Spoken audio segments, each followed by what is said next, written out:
ওই মুহাম্মাদের সঙ্গে নূরের নবী রাহমাতুল লিল আলামিনের সঙ্গে বেয়াদবি করার কারণে তার নামটা আমি তাওরাত কিতাব থেকে কাটার কারণে আজকে আমি গুলশান বয়ে গেছি।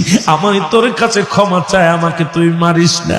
আমি তোর কাছে ক্ষমা চাই রে আবু জেহেল, আমার গায়ার বাড়ি মারিস না, আমি সহ্য করতে পারি না। মারবি, আমার নবীর কাছে ক্ষমা চাওয়ার পরে আমার নবী যদি ক্ষমা করে দেয় এরপরে আমাকে দুনিয়া থেকে বিদায় কর।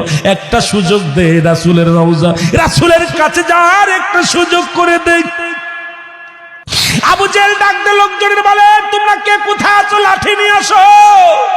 আরে মুহাম্মদ সাপ পাঠাইছে আমারে মারার জন্য, আর সাপ বলে ওরে মারতে বারণ করে, একে তো সারা যাবে না, জলদি আয়, লাঠি নিয়ে আয়।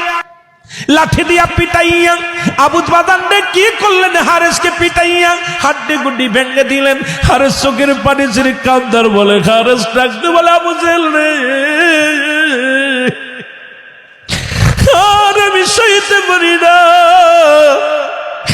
আমি অভিশপ্ত হইয়া মারা যদি যাই রে, আল্লাহর আদালতে আমি কি জবাব দিব। আবু জেহেল রে, তোরে অনুনয় বিনয় করি আমারে মারিস না, আর পারছি না, আর সহ্য করতে পারছি না, আমাকে মারিস না, একটা বার সুযোগ দে, রহমতের নবীর কাছে ক্ষমা চার একটা সুযোগ আমারে করে দে। আরে একটা সুযোগ যদি আমি পাই রে, ওই নবীর কদমের মধ্যে ক্ষমা পার একটা সুযোগ আমারে করে দে। আবু জেহেল পিটাইয়া মারি ফেললেন, সাপটাকে মারলেন। মারা পার হারেস এ মুসলমান গুই সাপটারে পোড়াইয়া এবার কি করলেন, আগুনে তারে পোড়াইলেন।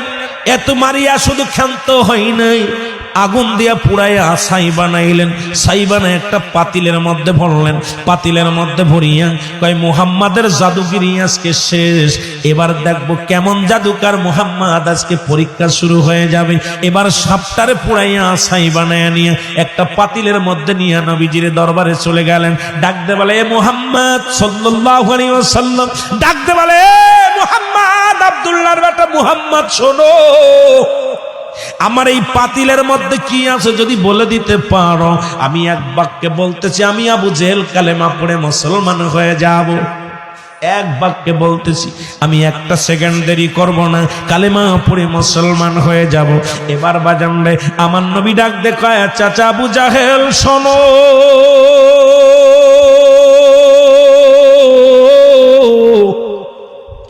ওই পাতিলের মধ্যে কি আছে যদি পাতিল থেকে আওয়াজ বাইর হয়, তুমি কি কালেমা পড়বা?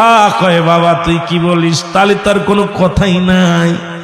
এবার যখন আমার নবীজি আঙ্গুল মুবারক, শাহাদত আঙ্গুল মুবারক পাতিলের দিকে ধরে বলে, পাতিলের মধ্যে কি আছে, আল্লাহ তার জবান খোলায়া দাও।